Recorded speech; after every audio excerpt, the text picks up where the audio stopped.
ഇപ്പോൾ ധർമ്മടം മണ്ഡലത്തിൽ LDF ബഹുജന സംഗമം ഉദ്ഘാടനം ചെയ്ത് മുഖ്യമന്ത്രി സംസാരിക്കുകയാണ്. തത്സമയം ഇടക്ക് കാണുന്നതിനും കഴിയാത്ത അവസ്ഥ നിലനിൽക്കുന്നത്.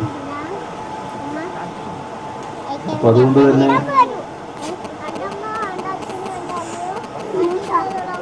ഒരു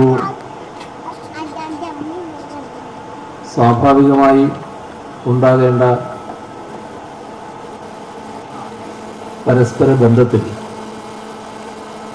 വലിയ തോതിലുള്ള കുറവുകൾ. പക്ഷെ നിങ്ങൾക്കെല്ലാവർക്കും കാര്യങ്ങൾ അറിയാവുന്നതാണ്. ഇപ്പോൾ ജയിച്ചിവിടുന്ന് പോയതിനു ശേഷം പാർട്ടിയും മുന്നണിയുമൊക്കെ ഏൽപ്പിച്ച ചുമതലയനുസരിച്ച് അതിൻ്റേതായ വലിയ തിരക്കുകൾ സ്വാഭാവികമാണ്.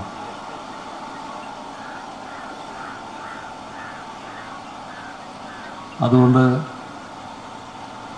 പരിപാടികൾക്ക് കൂടുതൽ ഇങ്ങോട്ട് വരാൻ പറ്റുന്നില്ല. അങ്ങനെയൊക്കെയുള്ളൊരു ഘട്ടത്തിലാണ് ഇത്തരമൊരു പരിപാടിയാകാമെന്ന് ആലോചിച്ചത്. ഇവിടെ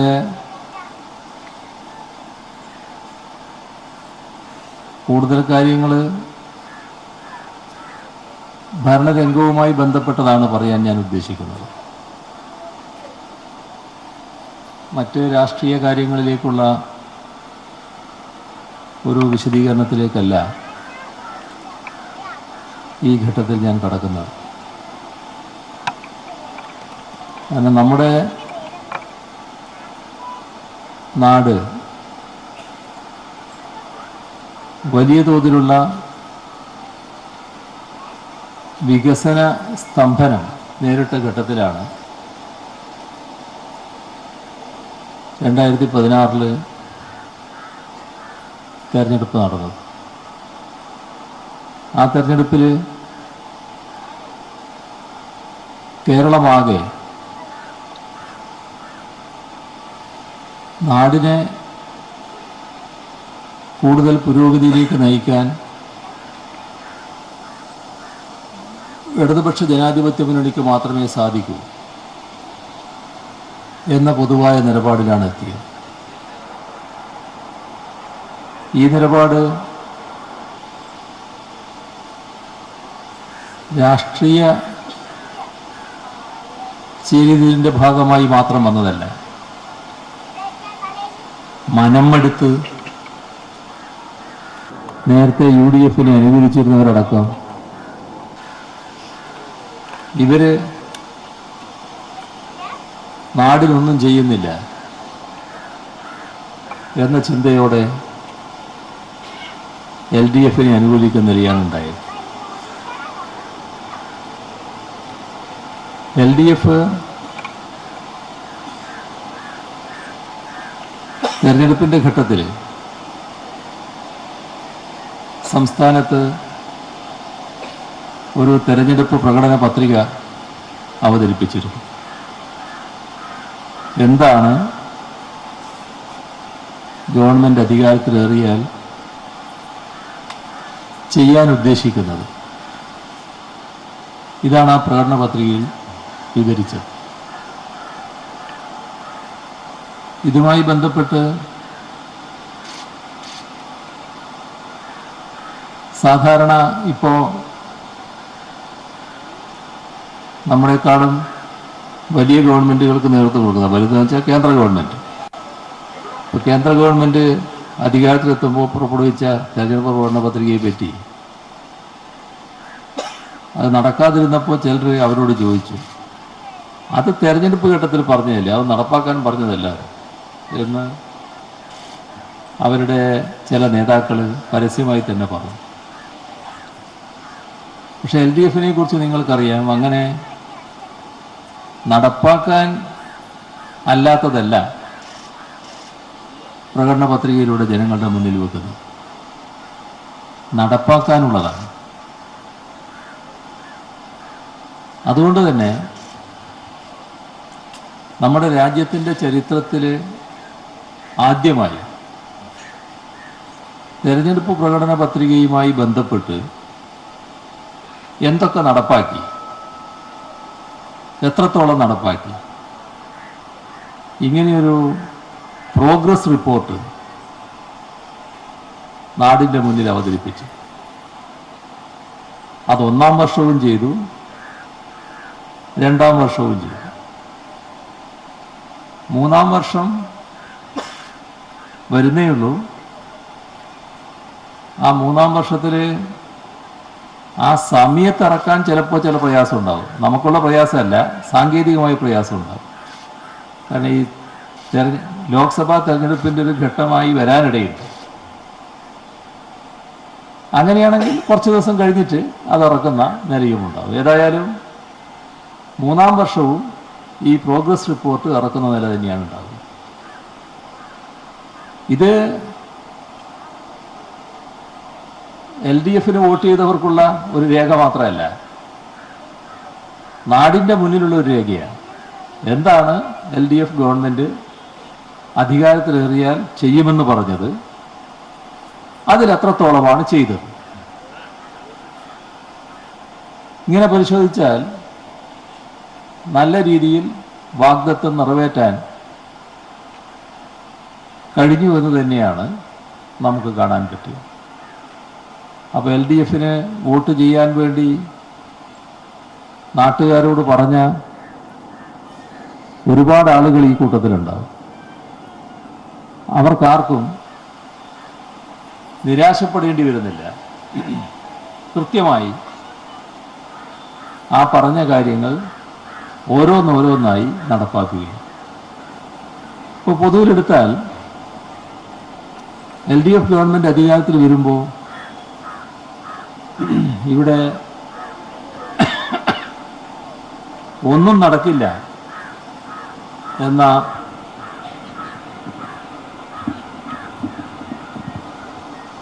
ഒരു നില ഇത് വായിക്കുക.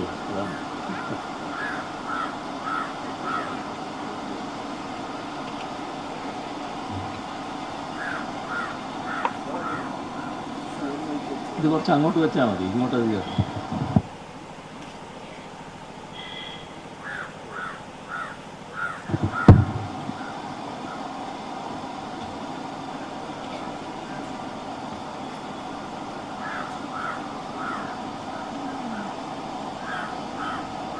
ഒന്നും നടക്കില്ല എന്ന് പലരും കണക്കാക്കിയ ഒട്ടേറെ മേഖലകളുണ്ടായി. അത് നമ്മുടെ നാട്ടിൽ ഇതൊന്നും നടക്കില്ല, വെറുതെ പദ്ധതികളൊക്കെ പറയുകയാണ്, അതൊന്നും കേരളത്തിൽ പ്രാവർത്തികമാക്കാൻ കഴിയില്ല. ഇതായിരുന്നു ഒരു പൊതുബോധം. ഇപ്പം അതിലൊന്ന് നമ്മുടെ ദേശീയപാതാ വികസനം തന്നെയാണ്, നാഷണൽ ഹൈവേ.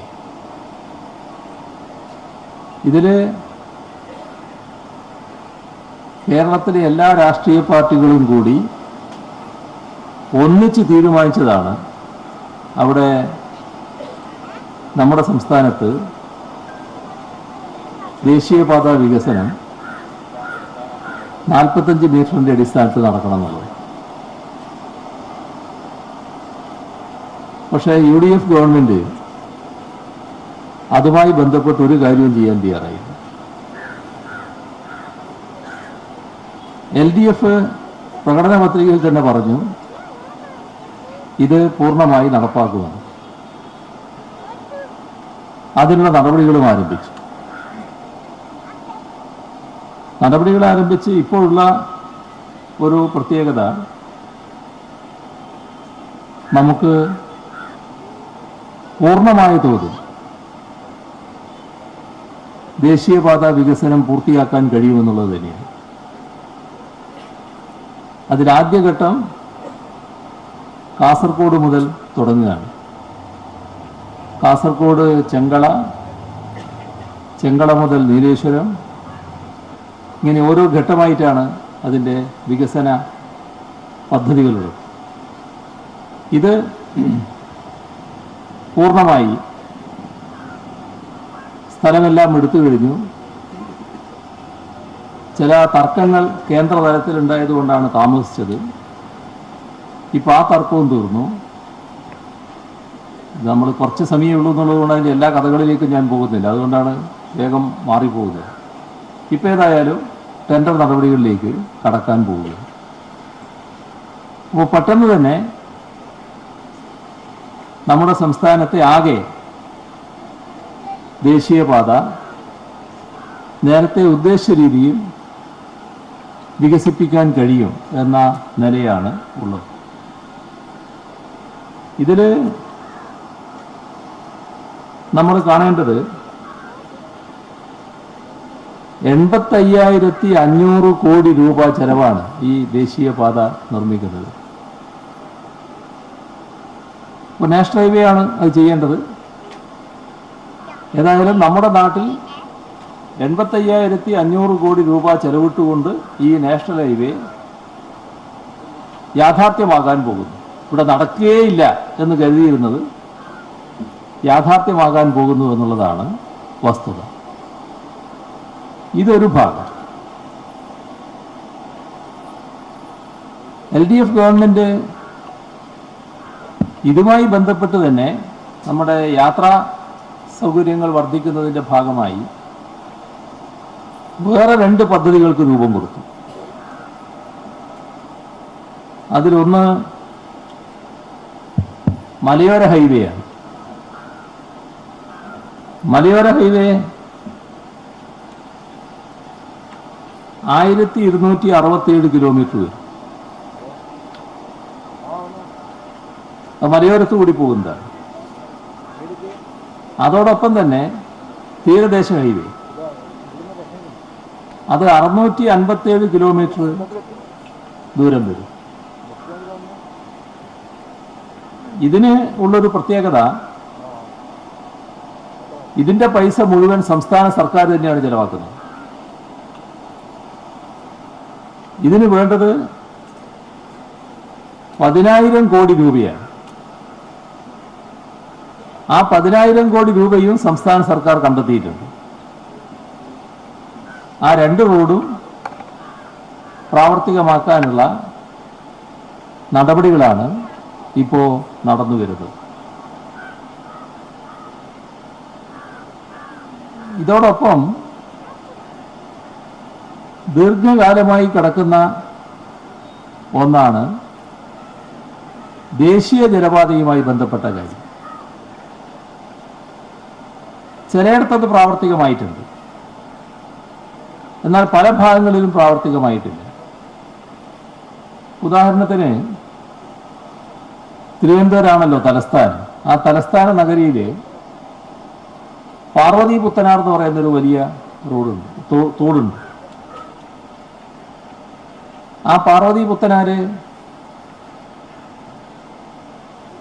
അതിനടുത്തുകൂടി പോകാൻ പറ്റില്ല, അത്രമാത്രം മലിനമാണ്. ഒരുതരം കറുത്ത വെള്ളം ആണ് അതിനകത്ത് കാണാൻ കഴിയുക. ചിലയിടത്ത് വെള്ളം കാണില്ല, അതിൻ്റെ മേലെ ഒരു പായലിങ്ങനെ നിൽക്കുകയാണ്. എന്നാൽ ഈ പദ്ധതിയുടെ ഭാഗമായി അവിടെ പാർവതി പുത്തനാർ വൃത്തിയാക്കൽ നടപടികൾ ആരംഭിച്ചു. ഇപ്പോൾ നല്ല തെളിമയുള്ള വെള്ളം ആ തോട്ടിലായി കഴിഞ്ഞു. ഇനിയും പദ്ധതികൾ ബാക്കി കിടക്കുന്നുണ്ട്. കാരണം എല്ലാ വീടുകളിലെയും കക്കൂസ് മാലിന്യം ഇങ്ങോട്ടാണ് പൈപ്പ് വെച്ച് തള്ളുന്നത്. അതെല്ലാം തടയുന്നതിനുള്ള മറ്റു മാർഗങ്ങൾ സ്വീകരിച്ചു വരികയാണ്. അപ്പം നാട്ടുകാർക്ക് മുഴുവൻ വലിയ സന്തോഷം. കാരണം അതേവരെ മോശമായി കിടന്നിരുന്ന വെള്ളമാണ് ഒരു കാലത്തും ഇനി നന്നാകാൻ പോകുന്നില്ല എന്ന് കണക്കാക്കിയതാണ് നന്നായിട്ടുള്ളത്. തീരദേശത്തുള്ളവരെല്ലാം അതിൻ്റെ തീരപ്രദേശങ്ങളിലുള്ളവർ വലിയ തോതിൽ ഇതിനെ സഹായിക്കാൻ മുന്നോട്ട് പോകും. ഇങ്ങോട്ട് വരുമ്പോൾ ഉദ്ദേശിക്കുന്നത് ബേക്കൽ വരെ എത്തലാണ്. കോവളത്ത് നിന്ന് തുടങ്ങി ബേക്കൽ വരെയുള്ളതാണ് ദേശീയ ജലപാത. 599 കിലോമീറ്ററാണ് ദൂരം. ചിലയിടത്ത് ഇതുമായി ബന്ധപ്പെട്ട് പുതിയ തോടുകൾ വേണ്ടതായിട്ട് വരും. ഇതൊരു വലിയ സംരംഭമായിട്ടാണ് വരുന്നത്. കോവളം മുതൽ ബേക്കൽ വരെയുള്ള ഒരു ജലപാത എന്ന് പറയുമ്പോൾ ഇന്ന് റോഡിലൂടെ പോകുന്ന പല ചരക്കുകളും ഈ ജലപാതയിലൂടെ പോയി എന്ന് വരും.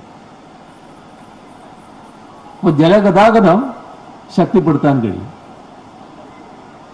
അതോടൊപ്പം തന്നെ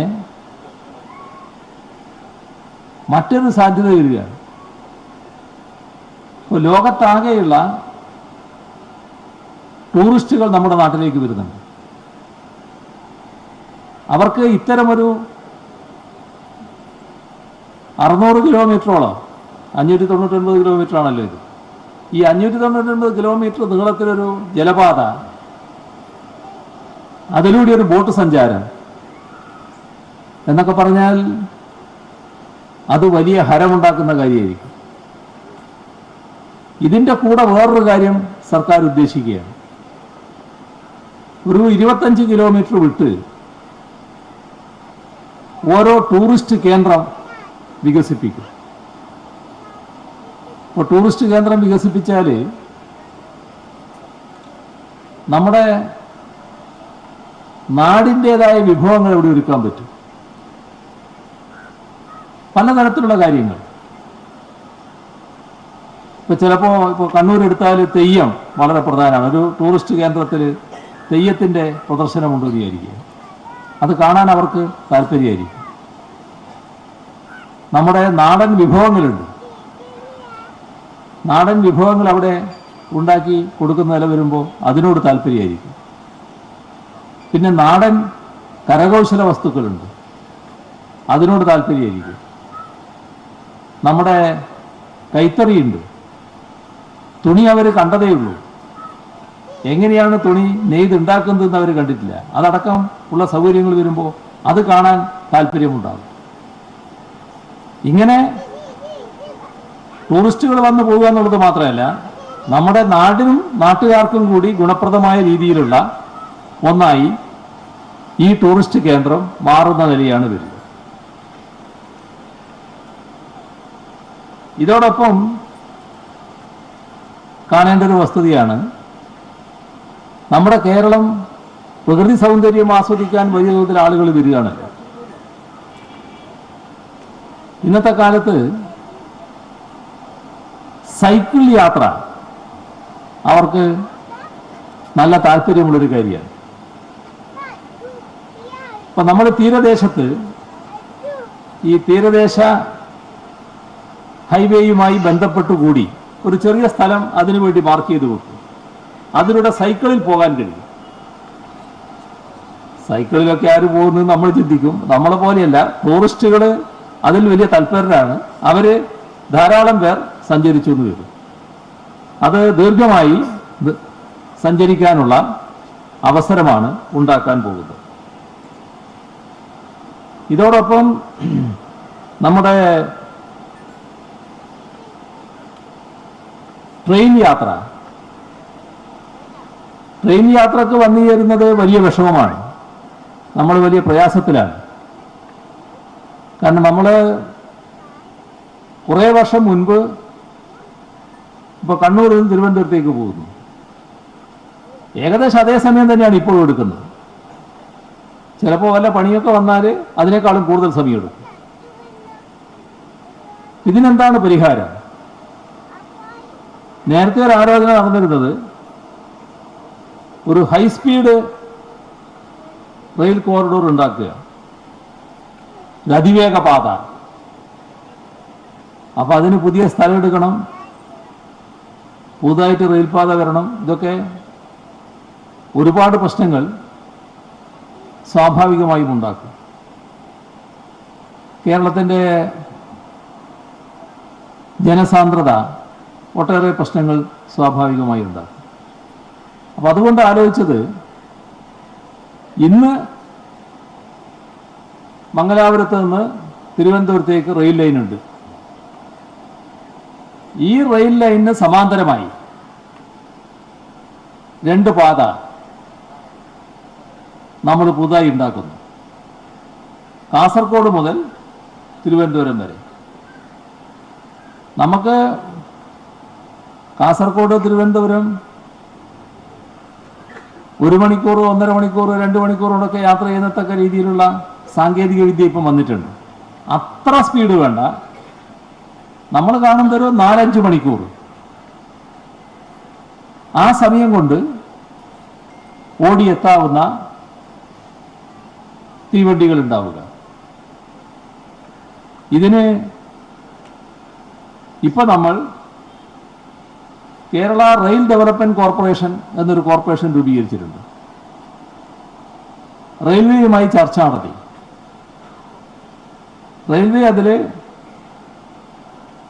ശരിയായ രീതിയിൽ തന്നെ പ്രതികരിച്ചിട്ടുണ്ട്. അവരെ സംയുക്ത സംരംഭമായി നടത്താം എന്ന് പറഞ്ഞിട്ടുണ്ട്. അതുമായി ബന്ധപ്പെട്ട് തത്വത്തിൽ അംഗീകാരമായി പ്രാവർത്തികമാക്കാനുള്ള മറ്റ് നടപടികളാണ് നീങ്ങിക്കൊണ്ടിരിക്കുന്നത്. ഇതോടൊപ്പം കാണേണ്ട കാര്യമാണ്, ദീർഘനാളായി നമ്മുടെ നാട് മോഹിച്ചു നിൽക്കുന്ന ഒന്നാണ് തലശ്ശേരി മൈസൂർ റെയിൽപാത. ഇപ്പൊ അതിന് അല്പം ജീവൻ വെച്ചിട്ടുണ്ട്. 247 കിലോമീറ്ററാണ് അതിന്റെ ദൂരം. 3200 കോടി രൂപയാണ് ചെലവ് വരിക. ആ ചെലവിന് സംസ്ഥാന വിഹിതം വേണം. ആ വിഹിതം സംസ്ഥാനം വഹിക്കാമെന്ന് പറഞ്ഞിട്ടുണ്ട്. കർണാടക ഗവൺമെന്റുമായി നേരത്തെ ചില ചർച്ചകൾ നടന്നിട്ടുണ്ട്. തത്വത്തിൽ അംഗീകാരം അതിനുമായി കഴിഞ്ഞിട്ടുണ്ട്. ചില പ്രായോഗിക പ്രശ്നങ്ങൾ നിലനിൽക്കുന്നുണ്ട്. അത് പരിഹരിക്കുന്നതിനുള്ള നടപടികളാണ് സ്വീകരിച്ചു വരുന്നത്. ഇതോടൊപ്പം നമ്മുടെ നാട് റോഡും ജലഗതാഗതവും റെയിലും മാത്രം ആശ്രയിക്കുന്നവർ ജീവിക്കുന്ന ഒരു നാടല്ല. ലക്ഷക്കണക്കിന് ആളുകളാണ് വിമാനത്തിൽ യാത്ര ചെയ്യുന്നവർ. സ്വാഭാവികമായി നമ്മുടെ വിദേശത്തുള്ള നമ്മുടെ സഹോദരങ്ങൾ, അവർക്ക് വിമാനത്തിൽ പോകാനും വരാനും കഴിയും. അപ്പം അതുകൊണ്ട് തന്നെ വിമാനത്താവളം യാഥാർത്ഥ്യമാക്കൽ. ഇപ്പോൾ കണ്ണൂർ വിമാനത്താവളത്തിൻ്റെ പ്രവർത്തനം നിങ്ങൾക്കറിയാം. 1996 LDF ഗവൺമെന്റ് കാലത്താണ് അതിന് തുടക്കം കുറിക്കുന്നത്. പക്ഷെ 2001 UDF ഗവൺമെന്റ് വന്നു. ഒരു വസ്തു ചെയ്തില്ല അതിന്റെ തുടർച്ചയായിട്ട്. 5 വർഷം പാഴായിപ്പോയി. പിന്നെ 2006 LDF ഗവൺമെന്റ് വന്നതിന് ശേഷമാണ് അതിന്റെ തുടർ പ്രവർത്തനം ആരംഭിക്കുന്നത്. ആ പ്രവർത്തനം നല്ല സ്പീഡിൽ നടക്കുകയായിരുന്നു. പക്ഷെ 2011 UDF ഗവൺമെന്റ് വന്നു. അതിൻ്റെതായ മുടന്തൽ സ്വാഭാവികമായും ഉണ്ടായി. 2016 LDF ഗവൺമെന്റ് വന്നപ്പോൾ അതിവേഗതയിലാണ് നടപടികൾ ആരംഭിച്ചത്. ആ എയർപോർട്ട് പൂർത്തിയാക്കാനാകാത്ത കുറ്റബോധം കൊണ്ടായിരിക്കണം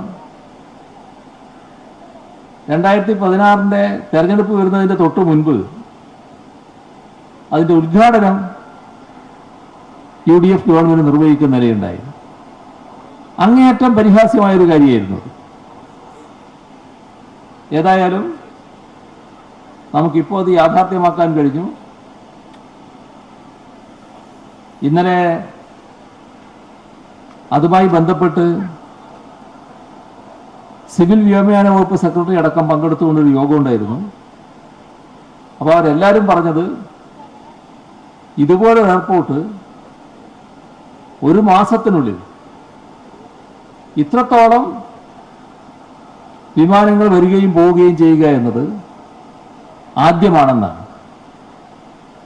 നമ്മൾ വിളിച്ചത് കൂടുതൽ വിമാനം വരാനും പോകാനും വേണ്ടിയാണ്. പക്ഷേ അവരിപ്പോൾ ഉള്ളതിൽ തന്നെ വലിയ സംതൃപ്തി രേഖപ്പെടുത്തുകയാണ് ചെയ്തത്. തുറന്നുള്ള കാര്യങ്ങളിൽ വിമാന കമ്പനികളടക്കം ഉണ്ടായിരുന്നു. എല്ലാവരും പൂർണ്ണ സഹകരണം വാഗ്ദത്തം ചെയ്തിട്ടുണ്ട്. അപ്പോൾ നമുക്ക് ഇത് പ്രാവർത്തികമായതോടെ 4 വിമാനത്താവളങ്ങളായി. പക്ഷേ നേരത്തെ മുതലേ കേരളം ആലോചിക്കുന്നൊരു കാര്യമുണ്ട്. നമ്മുടെ രാജ്യത്തും രാജ്യത്തിന് പുറത്തുമുള്ള കുറേ പേര് വരുന്ന ഏറ്റവും വലിയ ഒരു ആരാധനാ കേന്ദ്രമാണ് ശബരിമല. ആ ശബരിമലയിൽ ദൂര സ്ഥലങ്ങളിൽ നിന്ന് വരുന്നവർക്ക് ഒരു വിമാനത്താവളം ഒരുക്കുന്നത് സൗകര്യമായിരിക്കും. അത്തരമൊരു വിമാനത്താവളം ഒരുക്കുന്നതിനുള്ള പ്രാരംഭ നടപടികളായി അതുമായി ബന്ധപ്പെട്ട് വിശദമായ ഒരു പഠനം നടന്നു കഴിഞ്ഞിട്ടുണ്ട്. മറ്റ് നടപടികളിലേക്ക് നീങ്ങിക്കൊണ്ടിരിക്കുകയാണ്. ഇതോടൊപ്പം കാണേണ്ട ഒരു കാര്യമാണ് ഗെയിൽ പൈപ്പ് ലൈനിന്റെ കാര്യം. ഇത് ഈ ഗെയിലുമായി ബന്ധപ്പെട്ട പ്രശ്നങ്ങൾ നമ്മുടെ കൊച്ചിയിൽ സ്ഥാപിക്കുന്നതുമായി ബന്ധപ്പെട്ടുള്ള ആദ്യ ചർച്ച യഥാർത്ഥത്തിൽ 1996 വൈദ്യുതി മന്ത്രിയായിട്ട് 2 വർഷം ഞാൻ ഉണ്ടായിരുന്നല്ലോ. ആ ഘട്ടത്തിൽ ഞാൻ ചർച്ച ചെയ്തൊരു കാര്യമായിരുന്നു. വർഷത്തിലായി നിങ്ങൾ കൂട്ടിവെക്കാൻ മതി. അതിൻ്റെ കൂടെ അന്ന് ഇന്ത്യയിൽ നിർദ്ദേശിക്കപ്പെട്ട പ്രോജക്റ്റുകളുണ്ട്. അവരെല്ലാം നേരത്തെ പൂർത്തിയായി കഴിഞ്ഞു. അവിടെയെല്ലാം ഈ വാതകം നല്ലതുപോലെ ഉപയോഗിച്ചുകൊണ്ടിരിക്കുകയാണ്. നമ്മൾ 2016 അധികാരത്തിൽ വരുമ്പോൾ ഉണ്ടായിരുന്ന അവസ്ഥ ഇതിവിടെ പ്രാവർത്തികമാവില്ല. കേരളത്തിലേക്കൂടെ പൈപ്പ് ലൈൻ പോകാൻ പറ്റില്ല. കൊച്ചിയിൽ നിന്ന് മംഗലാപുരത്തേക്ക് പൈപ്പ് ലൈൻ പോകണം. അതൊന്നും നമുക്ക് സാധ്യമാകുന്ന കാര്യമല്ല, അസാധ്യമാണ് എന്നായിരുന്നു പൊതുവെയുള്ള ചിന്ത. യഥാർത്ഥത്തിൽ കൊച്ചി മംഗലാപുരം എന്ന് പറഞ്ഞാൽ 444 കിലോമീറ്ററാണ്. നമ്മുടെ നാട്ടിൽ ഇത് പൈപ്പ് ലൈൻ ഇടാനേ പറ്റൂല എന്നുള്ള തരത്തിൽ തടസ്സങ്ങൾ വന്നു. അപ്പോൾ LDF തെരഞ്ഞെടുപ്പ് പ്രകടന പത്രികയിൽ തന്നെ പറഞ്ഞിരുന്നു ഇത് പൂർത്തിയാക്കുമെന്ന്. ഇതുമായി ബന്ധപ്പെട്ട് LDF സർക്കാർ നടപടികൾ സ്വീകരിച്ചു. ഇപ്പോ യഥാർത്ഥത്തിൽ സംഭവിച്ചത് ഈ പ്രളയ ദുരന്തം ഉണ്ടായിരുന്നില്ലെങ്കിൽ ഇപ്പൊ ഉദ്ഘാടനം കഴിഞ്ഞിട്ടുണ്ടാകുമായിരുന്നു. പ്രളയ ദുരന്തം കൊണ്ട് പലയിടത്തും പല അപകടങ്ങൾ സംഭവിച്ചു ഈ പൈപ്പ് ലൈൻ ഇടേണ്ട സ്ഥലത്ത്. അതുകൊണ്ടാണ് ഇപ്പൊ ലേശം താമസം വന്നത്. ഏതായാലും ഉദ്ഘാടനത്തിന്റെ തലത്തിലേക്ക് കാര്യങ്ങൾ നീങ്ങിക്കൊണ്ടിരിക്കുകയാണ്. എല്ലാവരും ഇപ്പോൾ അത് സമ്മതിക്കുകയാണ്. ഇതിൻ്റെ ഒരു പ്രത്യേകത എന്താ? ഇത് ഈ പോകുന്ന വഴിക്കുള്ള ഒട്ടേറെ കേന്ദ്രങ്ങളിൽ നമുക്ക് വലിയ തോതിൽ ഉപകാരപ്രദമാകുന്ന ഒന്നാണിത്. ഇപ്പൊ എല്ലാവരും പാചകവാതകം ഉപയോഗിക്കുന്നുണ്ടല്ലോ. ആ പാചകവാതകത്തിൽ അതിൻ്റെ ഉപയോഗ നില നോക്കിയാൽ ഒരു 30% മുതൽ 50% വരെയുള്ള വിലക്കുറവുണ്ടാകും. 30% ഉറപ്പ്, 30% വില കുറഞ്ഞു കിട്ടും. ഈ ഗ്യാസ് വീടുകളിൽ എത്തിക്കുന്ന പദ്ധതിക്കാണ് രൂപം കൊടുക്കാൻ പോകുന്നത്. അപ്പൊ അങ്ങനെ വരുമ്പോൾ ഓരോ കുടുംബത്തിന്റെ ചെലവിൽ കുറവ് വരുന്നു, നാടാകെ ചെലവിടുന്നതിലും കുറവ് വരുന്നു. ഇപ്പൊ നമ്മുടെ നാട്ടില് ഓട്ടോറിക്ഷകൾ ധാരാളമുണ്ട്. ഓട്ടോറിക്ഷകളിൽ ഈ ഗ്യാസ് ഉപയോഗിച്ച് ഓട്ടോറിക്ഷ ഓടിക്കുന്ന നില വന്നാൽ 30% കുറവുണ്ടാവും. അതേസമയം അങ്ങേയറ്റം പരിസ്ഥിതി സൗഹൃദമാകും. അപ്പോൾ ഒരു ഓട്ടോറിക്ഷ ഓടിക്കുന്നയാൾക്ക് 30% കൂടുതൽ മിച്ചമുണ്ടാകുമെന്നർത്ഥം. ഇത് മറ്റു വ്യവസായങ്ങൾക്ക് ബാധകമായിട്ടുള്ള കാര്യമാണ്. പല വ്യവസായങ്ങളും ഈ ഗ്യാസ് ഉപയോഗിക്കുന്നതിലേക്ക് മാറും. അപ്പൊ ഇത്തരത്തിൽ വലിയൊരു മാറ്റം ഗ്യാസ് ഉപയോഗിക്കുന്നതിലൂടെ ഉണ്ടാവും. അതോടൊപ്പം തന്നെ വൈദ്യുതി ഉൽപ്പാദിപ്പിക്കാനും ഇത് ഉപയോഗിക്കാൻ കഴിയും. വൈദ്യുതിയുടെ കാര്യം പറഞ്ഞപ്പോഴാണ് കൂടംകുളത്തെ ആണവ നിലയത്തെ പറ്റി നിങ്ങൾ പലരും കേട്ടിട്ടുണ്ടാവും. അവിടെ നിന്ന് ഒരു പവർ ലൈൻ ഇങ്ങോട്ട് വലിക്കേണ്ടതായിട്ടുണ്ട്. യഥാർത്ഥത്തിൽ 310 കിലോമീറ്റർ ദൈർഘ്യമുള്ള ലൈനാണത്. അത് സാധാരണ നമ്മൾ കാണുന്ന ഈ ലൈനല്ല, 400 kV ലൈനാണ്. വളരെ കൂടുതൽ ശക്തിയുള്ള ലൈനായിരിക്കും. ഇത് പൂർണ്ണമാവില്ല എന്നായിരുന്നു ധാരണ. കേരളത്തിലൊന്നും നടക്കില്ല എന്ന് പറഞ്ഞാൽ പവർ ഗ്രിഡ് കോർപ്പറേഷനൊക്കെ തിരിച്ചുപോയതാണ്. എന്താ ഇതുകൊണ്ടുള്ള ഗുണം? ഈ വൈദ്യുതി ആകെ നമ്മുടെ നാട്ടിലേക്ക് കിട്ടുകയാണ്. നമ്മുടെ നാടിന് ലഭിക്കേണ്ട വൈദ്യുതിയാണ് ഇതിലൂടെ വരേണ്ടത്. അതാണ് ഇല്ലാതാകുന്നത്. ഇതുമായി ബന്ധപ്പെട്ട്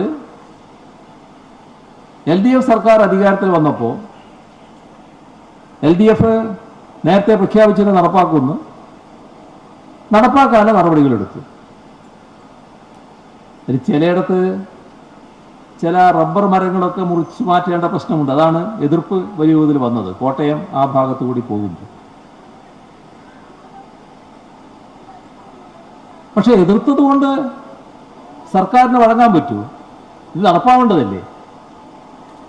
അപ്പൊ അവരോട് പറഞ്ഞു, നിങ്ങൾ എതിർത്താൽ മറ്റു നടപടികളിലേക്ക് കടക്കേണ്ടതായിട്ട് വരും. പക്ഷെ അവരാദ്യം പഴയ നില തന്നെയായിരിക്കും എന്ന് വിചാരിച്ചു. പിന്നെ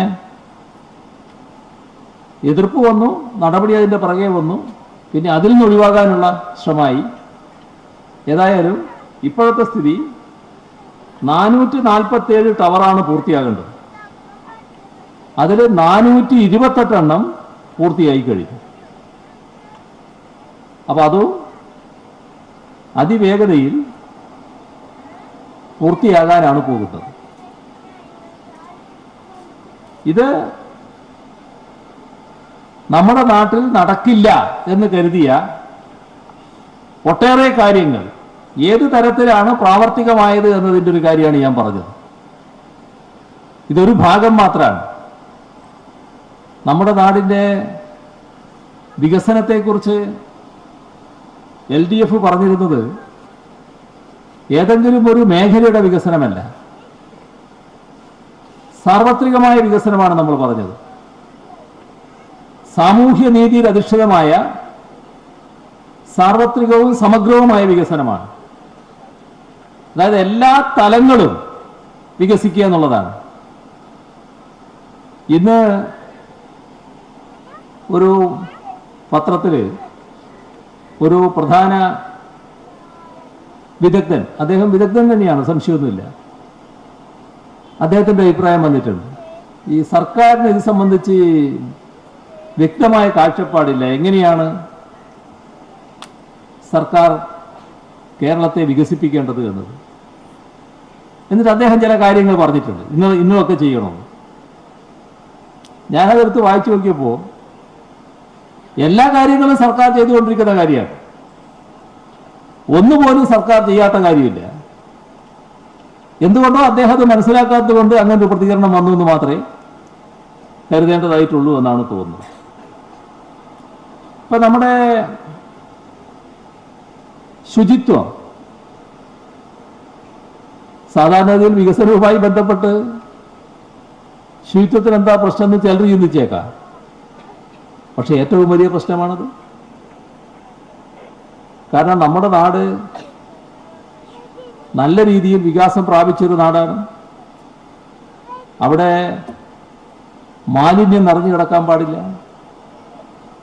ഇപ്പോൾ മാലിന്യ സംസ്കരണം ശരിയായ രീതിയിൽ നടക്കണം. ഉറവിട മാലിന്യ സംസ്കരണത്തിനാണ് നമ്മൾ ആദ്യം പുറപ്പെട്ടത്.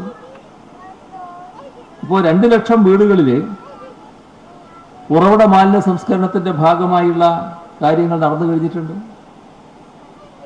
എന്നാൽ അതുകൊണ്ട് മാത്രം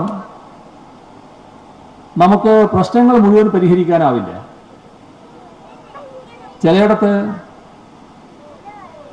വലിയ തോതിൽ മാലിന്യങ്ങളുണ്ട്, പ്രത്യേകിച്ച് പട്ടണ പ്രദേശങ്ങളിൽ. ആ സ്ഥലങ്ങളിൽ കേന്ദ്രീകൃതമായ മാലിന്യ സംസ്കരണം നടക്കേണ്ടി വരും.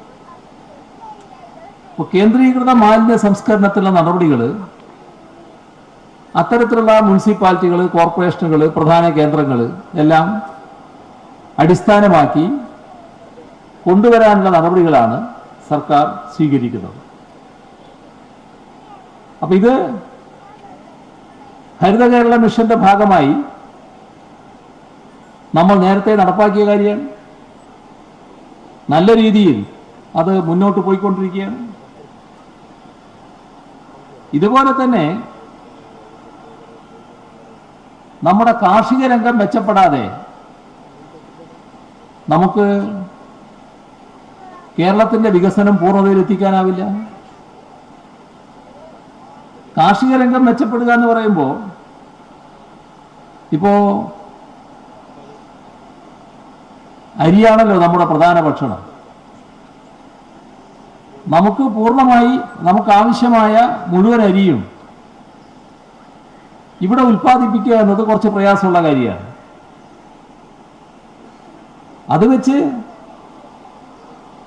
നമ്മളൊന്നും ചെയ്യാതിരിക്കാൻ പറ്റില്ലല്ലോ. ഇപ്പോൾ നെൽകൃഷിയുടെ കാര്യം എടുത്താൽ 25,000 ഹെക്ടർ സ്ഥലത്ത്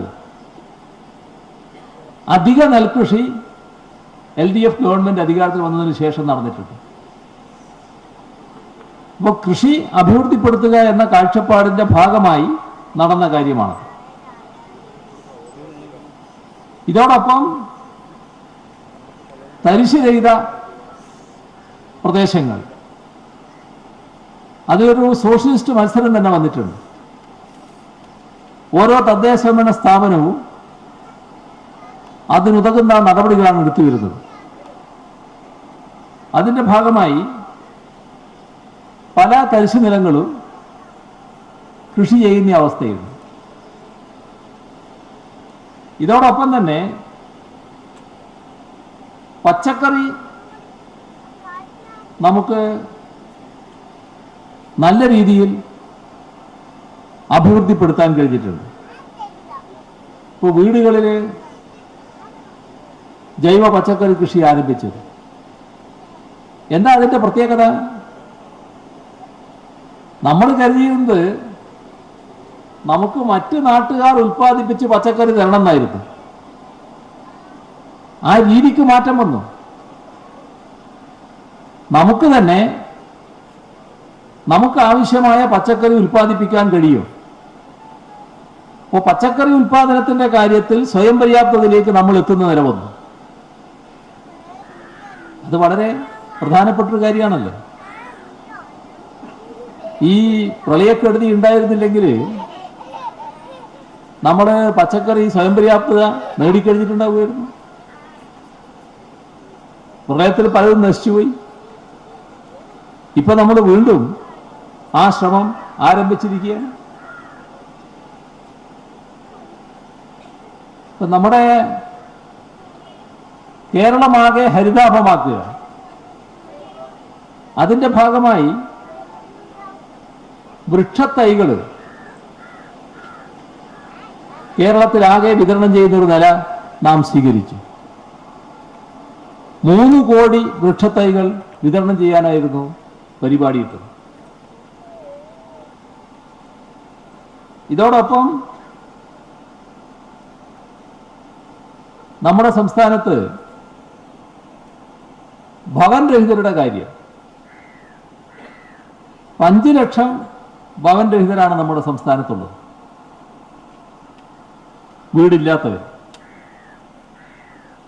ഇതിനൊരു സമയബന്ധിതമായ ഒരു പരിപാടിയാണ് നാം തയ്യാറാക്കിയത്. അതിലാദ്യം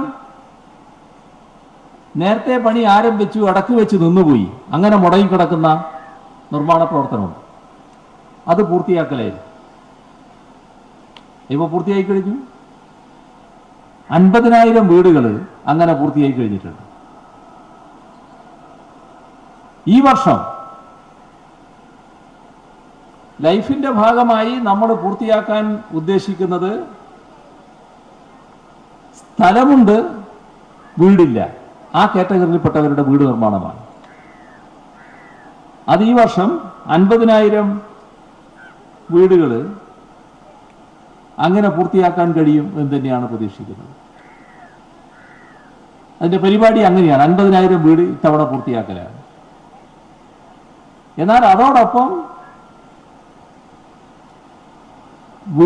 വീടില്ല, സ്ഥലവുമില്ല, അങ്ങനെയുള്ളവർക്ക് ഭവന സമുച്ചയം നിർമ്മിക്കണം, പുതിയ സ്ഥലം കണ്ടെത്തിയിട്ട്. ഇക്കാര്യത്തിൽ ഓരോ സ്ഥലത്തും ഓരോ ജില്ലയിലും ഒരിടത്തെങ്കിലും ഇത്തരമൊരു ഭവന സമുച്ചയം നിർമ്മിക്കുക, ആ നടപടികൾ നീങ്ങിക്കൊണ്ടിരിക്കുകയാണ്. മാത്രമല്ല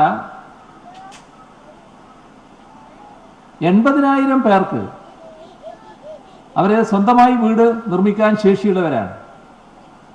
അവർക്ക് ഭവന വായ്പ നൽകി തുടങ്ങിയിട്ടുണ്ട്. ഓരോ ഘട്ടമായിട്ടാണ് കൊടുക്കുക. 80,000 പേര് ആ നില സ്വീകരിച്ചു കഴിഞ്ഞിട്ടുണ്ട്. അപ്പോൾ നമ്മുടെ സംസ്ഥാനത്ത് സമയബന്ധിതമായി തന്നെ ഇത് പൂർത്തിയാക്കാൻ കഴിയും എന്ന് തന്നെയാണ് ഉദ്ദേശിക്കുന്നത്. ഇവിടെ നമ്മുടെ രാജ്യത്ത് തന്നെ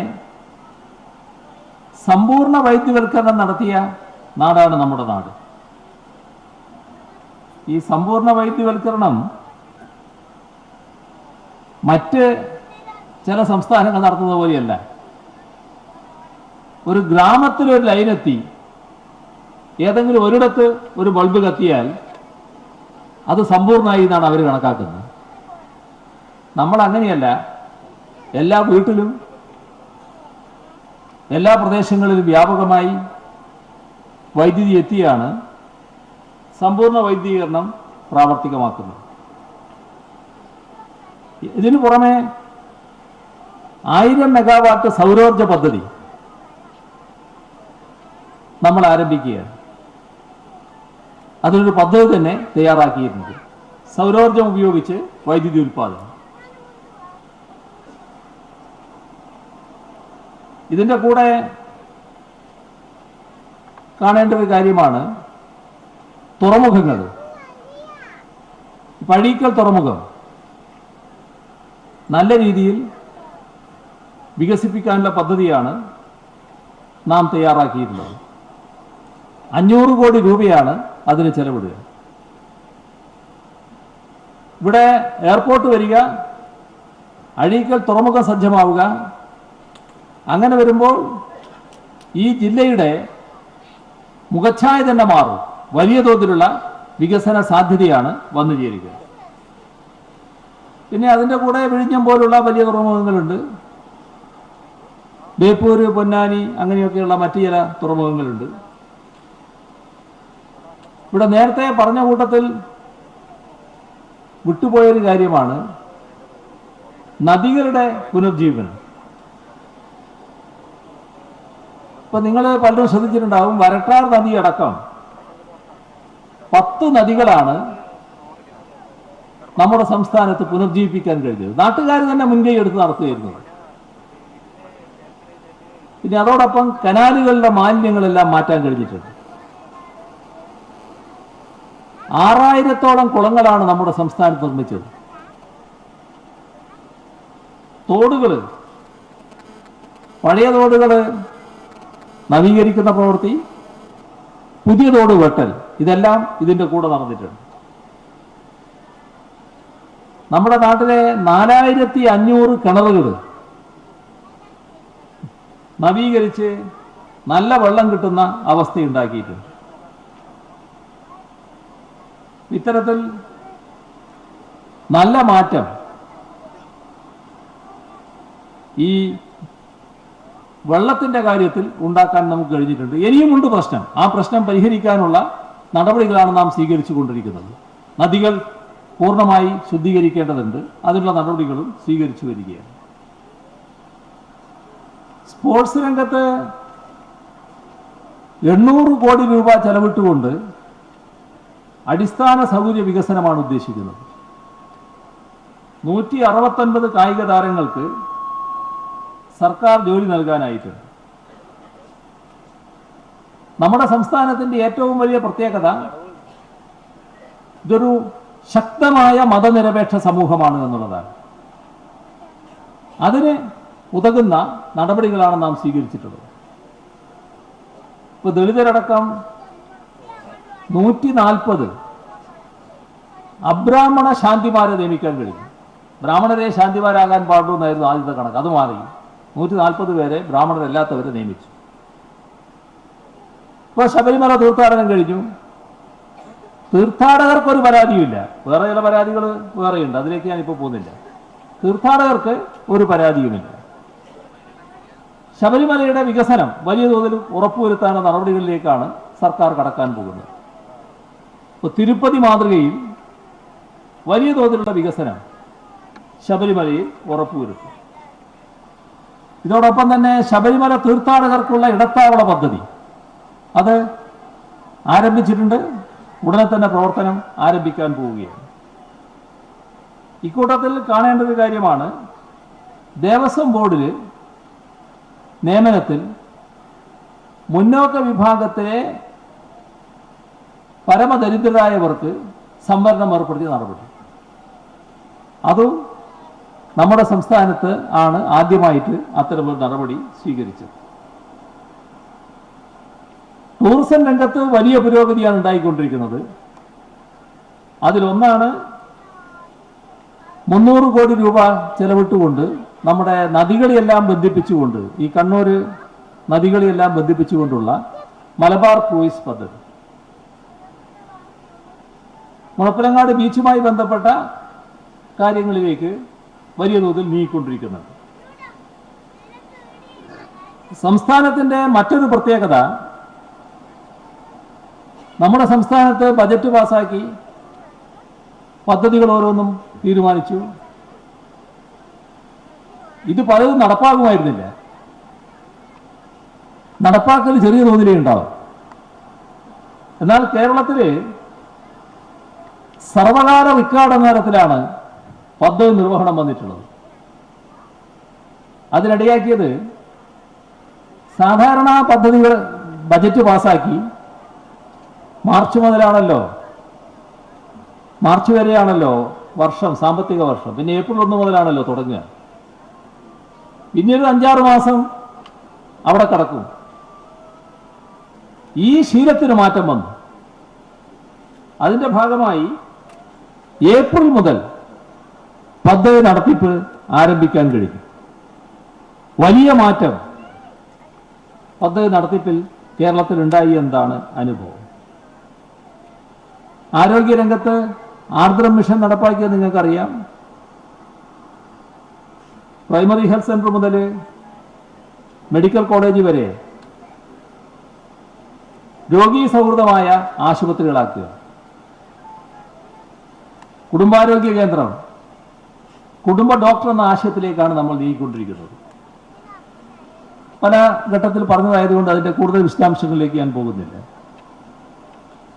ഏതായാലും സൂപ്പർ സ്പെഷ്യാലിറ്റി ആശുപത്രികളായിട്ടാണ് മെഡിക്കൽ കോളേജ് ആശുപത്രി, ജില്ലാ ആശുപത്രി എല്ലാം മാറാൻ പോകുന്നത്. എല്ലാ ആശുപത്രികളിലും കൂടുതൽ സൗകര്യങ്ങളാണ് ഒരുക്കാൻ പോകുന്നത്. പൊതുവിദ്യാലയ സംരക്ഷണം, പൊതുവിദ്യാഭ്യാസം അങ്ങേയറ്റം സംരക്ഷിക്കേണ്ട ഒരു കാര്യമാണ്. നമ്മളത് ആരംഭിച്ചപ്പോൾ, പൊതുവിദ്യാഭ്യാസ സംരക്ഷണ യജ്ഞം ആരംഭിച്ചപ്പോൾ ഉണ്ടായ പ്രത്യേകത എന്താണ്? 1.5 ലക്ഷത്തിലധികം വിദ്യാർത്ഥികളാണ് ഈ സ്കൂളിൽ പുതുതായിട്ട് വന്നത്, പൊതുവിദ്യാലയങ്ങളിൽ വന്നത്. 1,57,000 വിദ്യാർത്ഥികൾ പുതുതായിട്ട് കടന്നു വന്നു. അപ്പൊ ചരിത്രത്തിൽ ആദ്യമാണത്. കുറഞ്ഞു വരികയായിരുന്നു, ഇവിടെ കൂടി. അതോടൊപ്പം തന്നെ 45,000 ക്ലാസ് മുറികളാണ് ഹൈടെക് ആക്കാൻ കഴിഞ്ഞിട്ടുള്ളത്. വലിയ മാറ്റം വിദ്യാഭ്യാസ രംഗത്ത് വന്നിരിക്കുകയാണ്. ഇവിടെ പച്ചക്കറിയുടെ കാര്യം ഞാൻ നേരത്തെ പറഞ്ഞു. പച്ചക്കറിയോടൊപ്പം തന്നെ സ്വയം പര്യാപ്തതയിലേക്ക് എത്തേണ്ടതാണ് പാലും മുട്ടയും. അത് എത്തുന്നതായിരുന്നു. ഈ പ്രളയം തന്നെയാണ് അതിനിടയാക്കിയത്. ഏതായാലും ആ നടപടികളും സ്വീകരിച്ചു വരിക. 85% പാല് നമുക്കിപ്പോൾ സ്വന്തമായി ഉണ്ടാക്കാനാവുന്നുണ്ട്. ആദിവാസി മേഖലയിൽ, ആദിവാസി ഊരുകളിൽ 500 സാമൂഹ്യ പഠന മുറികൾ ഏർപ്പെടുത്തിയിട്ടുണ്ട്.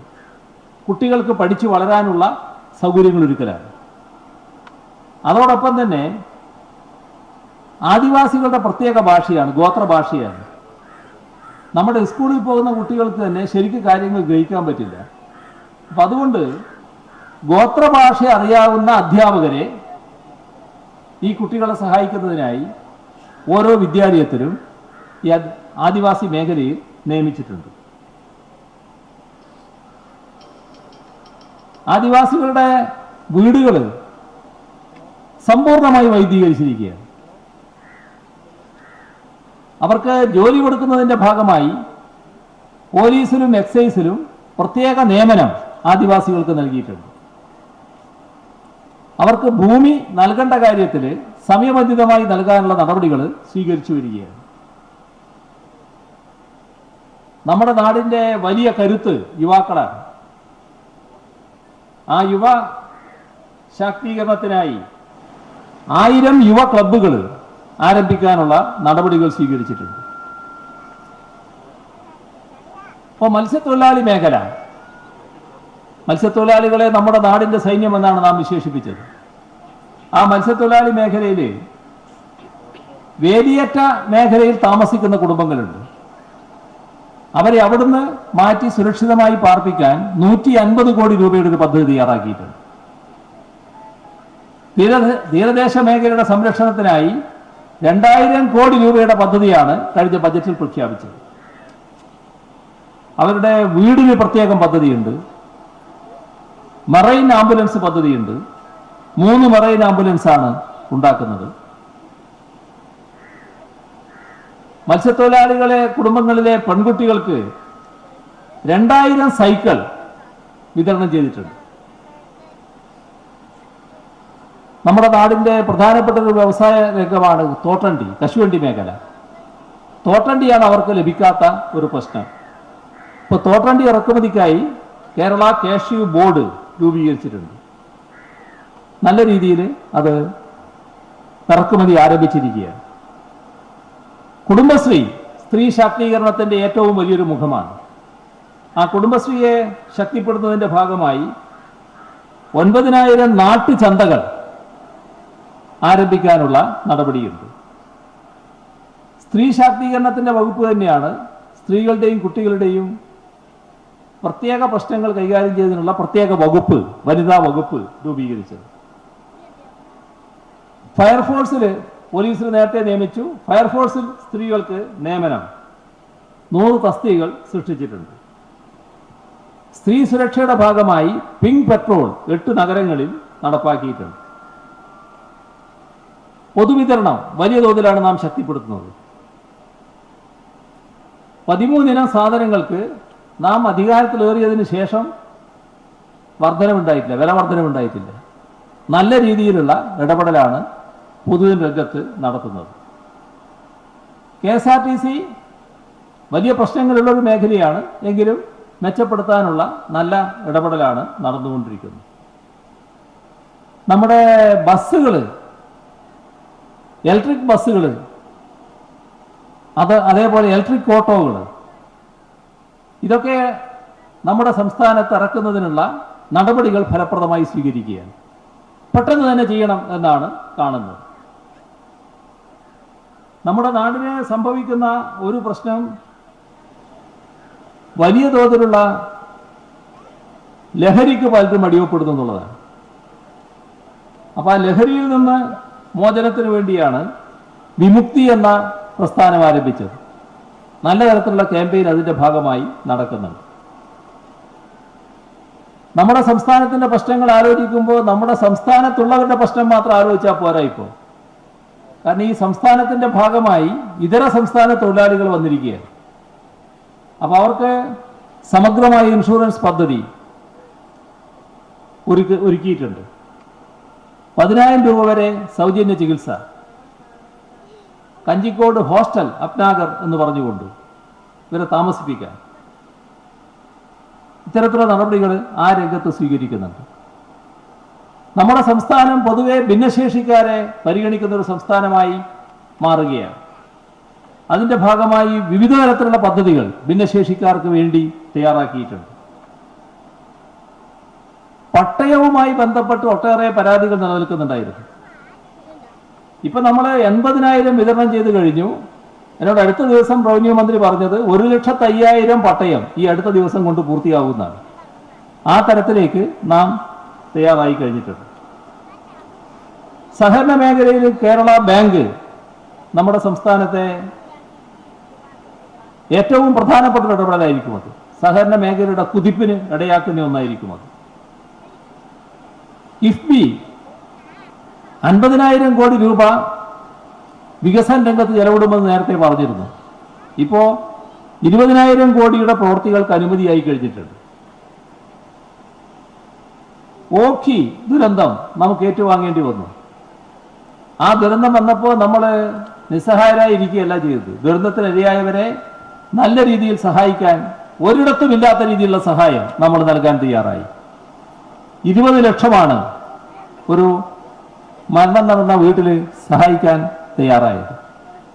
അതുപോലെ തന്നെ കാണാതായി, കടലിൽ കാണാതായാൽ പിന്നെ തിരിച്ചു വരുന്ന പ്രശ്നമില്ല. അവരെ മരിച്ച കൂട്ടത്തിൽ കണക്കാക്കിയിട്ട് അവർക്കും 20 ലക്ഷം രൂപയാണ് കൊടുത്തത്. ഇത് രാജ്യത്ത് ഇത്രയും തുക കൊടുക്കുന്നത് കേരളത്തിലാണ് ആദ്യമായിട്ട്. ഒരുപാട് പദ്ധതികൾ അതിൻ്റെ ഭാഗമായി നടപ്പാക്കിയിട്ടുണ്ട്. തീരദേശ പോലീസ് സേനയുണ്ട് നമുക്ക്. അതിനകത്ത് മത്സ്യത്തൊഴിലാളികളുടെ നിയമനം നടത്താനുള്ള നടപടികൾ എടുത്തിട്ടുണ്ട്. നമ്മുടെ സിവിൽ സർവീസ് രംഗത്ത് കേരള അഡ്മിനിസ്ട്രേറ്റീവ് സർവീസ് ആരംഭിക്കുകയാണ്. ക്ഷേമ പെൻഷൻ എല്ലാവരുടെയും മനസ്സിലുള്ളതാണ്. എന്തുകൊണ്ടാണ് ആദ്യം പറയാതിരുന്നത് ചിന്തിക്കുന്നുണ്ടാവും. ഇനി എല്ലാവർക്കും അറിയാവുന്ന കാര്യമായതുകൊണ്ട് അത് അവസാനത്തേക്ക് വെച്ചു എന്നുള്ളതാണ്. അത് ഇരട്ടിയാക്കുകയാണ് ചെയ്തത്. അതെല്ലാവർക്കും അറിയാവുന്ന കാര്യമാണ്. അതുകൊണ്ട് അതിലേക്ക് ഞാൻ കൂടുതലായിട്ട് പോകുന്നില്ല. ക്ഷേമനിധി ആനുകൂല്യത്തിനും വർധനവ് വരുത്തിയിട്ടുണ്ട്. പിന്നെ വേതന വർധനവ് അംഗൻവാടി ജീവനക്കാര്, ആയമാര്, ആശാവർക്കർമാര്, സ്കൂൾ കൗൺസിലർമാര്, കുടുംബശ്രീ അക്കൗണ്ടന്റുമാര്, സാക്ഷരതാ പ്രേരക്കുമാര്, ഇങ്ങനെയുള്ള നിരവധി മേഖലയുള്ളവർക്ക് വേതന വർധനവ് നടപ്പാക്കിയിട്ടുണ്ട്. പരമ്പരാഗത വ്യവസായങ്ങളിൽ നല്ല കൂലി വർധനവും ഉണ്ടാക്കിയിട്ടുണ്ട്. നിർഭയ പദ്ധതി നമ്മുടെ കുട്ടികളെ, പെൺകുട്ടികളെ സംരക്ഷിക്കാനുള്ള, യുവതികളെ അടക്കം സംരക്ഷിക്കാനുള്ള പദ്ധതിയാണ്. അത് നല്ല നിലക്ക് കേരളത്തിൽ നടക്കുന്നുണ്ട്. പെൺകുട്ടികൾക്ക്, യുവതികൾക്ക് സ്വയം പ്രതിരോധ പദ്ധതി, 10 ലക്ഷം പേർക്കുള്ള സ്വയം പ്രതിരോധ പദ്ധതിയാണ് രൂപം കൊടുത്തിട്ടുള്ളത്. എല്ലാ പോലീസ് സ്റ്റേഷനിലും വനിതാ ഹെൽപ്പ് ഡെസ്ക് ഉണ്ട്. വനിതാ ഹെൽപ്പ് ലൈൻ നമ്പർ എല്ലാവരും എവിടുന്നും വിളിക്കാവുന്നതാണ്. അത് 1091. ആ 1091 വിളിച്ചാൽ സഹായം ഉടനെ എത്തിച്ചേരും. അതേപോലെ തന്നെ she taxi, pink auto, she auto ഇങ്ങനെയുള്ള വിവിധ കാര്യങ്ങളും നമ്മുടെ സംസ്ഥാനത്ത് നടപ്പാക്കുന്നുണ്ട്. IT രംഗം വലിയ മുന്നേറ്റമാണ് നാം ഉണ്ടാക്കുന്നത്. ഇതിൻ്റെ ഭാഗമായി 65ഓളം പുതിയ കമ്പനികൾ വന്നിരിക്കുകയാണ്. അതിൽ എടുത്തു പറയത്തക്ക ഭീമന്മാരുണ്ട്. നിസാൻ, ഫുജിസ്, ടോറസ്, ടെക് മഹീന്ദ്ര എല്ലാം വലിയ കമ്പനികളാണ്. അത്തരം ആളുകൾ ഇങ്ങോട്ട് വരികയാണ്.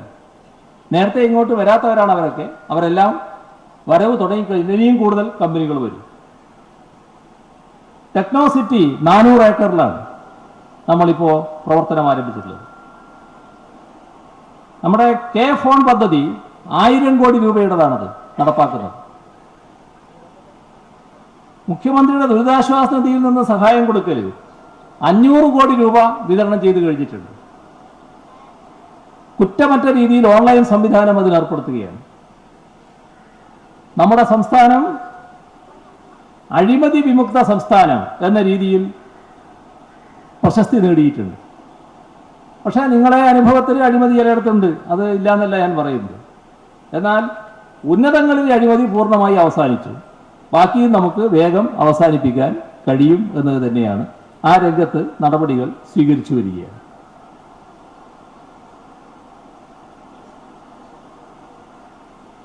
വിദ്യാഭ്യാസ വായ്പാ പദ്ധതി വലിയ തോതിൽ കുടിശ്ശികയായി കിടന്നത് അത് വലിയ വിഷമായി. അതിന് 900 കോടി രൂപയുടെ ഒരു ആശ്വാസ പദ്ധതിയാണ് നാം രൂപം കൊടുത്തത്.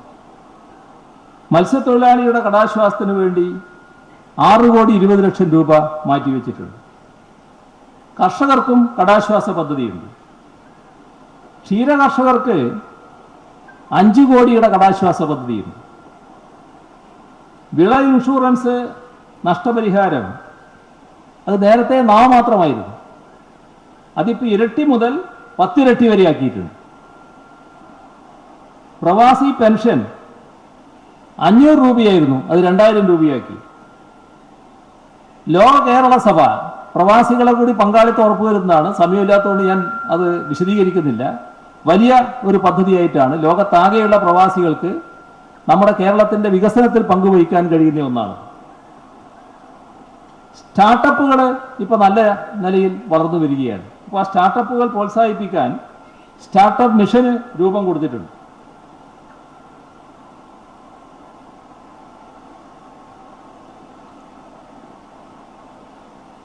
രണ്ട് വർഷം കൊണ്ട് സ്റ്റാർട്ടപ്പുകളിൽ നിന്നും 2000 കോടിയുടെ നിക്ഷേപം നമ്മുടെ സംസ്ഥാനത്ത് ഉണ്ടാവുകയാണ്. സ്റ്റാർട്ടപ്പുകൾക്ക് കോളേജുകളിൽ 129 പുതിയ ഇന്നൊവേഷൻ സെന്ററുകൾ ഉണ്ടായിട്ടുണ്ട്. 156 സ്റ്റാർട്ടപ്പുകൾക്ക് സർക്കാർ സാമ്പത്തിക സഹായവും നൽകുന്നുണ്ട്. കൊച്ചിയിൽ ഇലക്ട്രോണിക്സിലും ബയോടെക്നോളജിയിലും ഇൻക്യുബേറ്റർ ഉണ്ട്. കോഴിക്കോട് സൈബർ പാർക്കിലും ഇൻക്യുബേറ്റർ ഉണ്ട്. ആഗോള നിലവാരമുള്ള മൊബൈൽ ആപ്ലിക്കേഷൻ നമ്മൾ ഉണ്ടാക്കുകയാണ്. ഇങ്ങനെ ഒട്ടേറെ കാര്യങ്ങളാണ് നമുക്ക് ഈ ഘട്ടത്തിൽ ചെയ്യാൻ കഴിഞ്ഞിട്ടുള്ളത്. ചെയ്തതെല്ലാം പറഞ്ഞിട്ടില്ല, ഇനിയും ഒരുപാട് കാര്യങ്ങൾ പറയാനുണ്ട്. എന്നാൽ ഈ ചെയ്തതുകൊണ്ടെല്ലാം പൂർത്തിയായി എന്ന് നമ്മൾ കാണരുത്. നമ്മൾ കാണേണ്ടത് നമ്മുടെ രാജ്യം എന്താണ് എന്ന് ഇന്നത്തെ ഒരു പത്രത്തിൽ വന്നിട്ടുണ്ട്. അത് എല്ലാവരും വായിച്ചിട്ടുണ്ടാവും. വായിക്കാത്തവരുണ്ടെങ്കിൽ വായിക്കുന്നത് നല്ലതാണ്. അതായത് 119 സമ്പന്നരുടെ കയ്യിൽ 28 ലക്ഷം കോടി രൂപയാവുന്നത്. ഈ 28 ലക്ഷം കോടി രൂപ എന്ന് പറഞ്ഞാൽ നമ്മുടെ രാജ്യത്തിന്റെ പൊതു ബജറ്റ് അടങ്കലിനേക്കാളും കൂടുതലാണ്. പൊതു ബജറ്റ് അടങ്കൽ 24 ലക്ഷം കോടിയും. അവിടെയാണ് ഇവർ 28 ലക്ഷം കോടി കൈവശം വെച്ചിട്ടുള്ളത്. ഇവരെ വരുമാനം വർദ്ധിക്കുന്നത് പ്രതിദിനം 2200 കോടി എന്ന നിലക്ക് വർദ്ധിക്കുകയാണ്. ഇതാണ് നമ്മുടെ രാജ്യത്തിന്റെ അവസ്ഥ. നമ്മുടെ രാജ്യത്ത് പകുതിയോളം ദരിദ്രരാണ് ജനങ്ങൾ, വലിയ തോതിൽ ദരിദ്രരാണ്. അപ്പൊ 50% പേരുടെ മൊത്ത മൊത്തം സ്വത്തിന് തുല്യമായി 1% ആളുകളുടെ കയ്യിൽ സ്വത്ത് നിൽക്കുകയാണ്. 1% ആളുടെ കയ്യിലുള്ള സ്വത്തെടുത്താൽ അത് രാജ്യത്തെ 50% കയ്യിലുള്ളവരുടെ സ്വത്തിന് തുല്യമാണ്. ഇത്ര വലിയ അന്തരമാണ് നിലനിൽക്കുന്നത്. ഈ അന്തരം വർദ്ധിച്ചുകൊണ്ടിരിക്കുകയാണ്. ആ അന്തരം കുറക്കാനാണ് നാം ശ്രമിച്ചുകൊണ്ടിരിക്കുന്നത്, നമ്മുടെ സംസ്ഥാനം ശ്രമിക്കുന്നത്. ബദൽ നയം എന്ന് നാം സാധാരണ പറയാറുണ്ട്. ഈ ഓരോ കാര്യത്തിലും ആ ബദൽ നമുക്ക് കാണാൻ കഴിയും. ആ ബദലാണ് നാം നടപ്പാക്കിക്കൊണ്ടിരിക്കുന്നത്. നമുക്ക് നാടിൻ്റെ വികസനമാണ് ആവശ്യം. വികസനത്തിന് വേണ്ടിയുള്ള പുതിയ പദ്ധതികൾ വേണം. നമ്മുടെ നാട്ടിലെ യുവജനങ്ങൾക്ക്, ഇപ്പോൾ പഠിച്ചു വരുന്ന കുട്ടികൾക്ക്, ചെറുപ്പക്കാർക്ക്, ചെറുപ്പക്കാരികൾക്ക് അവർക്കെല്ലാം തൊഴിലിവിടെ ലഭ്യമാകണം. അതിനെല്ലാം ഉതകുന്ന നടപടികളാണ് നാം സ്വീകരിച്ചു വരുന്നത്. ആദ്യം പറഞ്ഞതുപോലെ നാടിൻ്റെ സാർവത്രികമായ വിദ്യാഭ്യാസം, അത് ഏതെങ്കിലും ഒരു കൂട്ടർക്ക് ഉയർച്ചയോ ഒരു കൂട്ടർക്ക് താഴ്ചയല്ല. സാമൂഹ്യനീതി അധിഷ്ഠിതമായ സമഗ്രമായ വികസനം, ഇതാണ് നാം ഉദ്ദേശിക്കുന്നത്. ആ കാര്യത്തിന് എല്ലാവരുടെയും സഹകരണവും പിന്തുണയും ഉണ്ടാകണം എന്ന് മാത്രം അഭ്യർത്ഥിച്ചുകൊണ്ട്, ഉദ്ദേശിച്ചതിനേക്കാളും കൂടുതൽ നീണ്ടുപോയി. 11:30-ക്ക് എനിക്ക് ഇവിടുന്ന് പോകേണ്ടതായിട്ടുണ്ട്. എന്തെങ്കിലും ഈ പറഞ്ഞ കാര്യങ്ങളെപ്പറ്റി നിങ്ങൾക്ക് പറയാനുണ്ടെങ്കിൽ അതിനുള്ള അവസരം കൂടിയുണ്ട്. പക്ഷേ ഈ സമയത്ത് എനിക്ക് പോകേണ്ടതുണ്ട്, നിങ്ങൾ ഓർക്കണം. അതാണ് എനിക്ക് പറയാനുള്ളത്. അവസാനിപ്പിക്കുന്നു. നിങ്ങൾക്കെൻ്റെ അഭിവാദ്യം. ധർമ്മടം മണ്ഡലത്തിൽ LDF ബഹുജന സംഗമം ഉദ്ഘാടനം ചെയ്ത് സംസാരിക്കുകയായിരുന്നു മുഖ്യമന്ത്രി.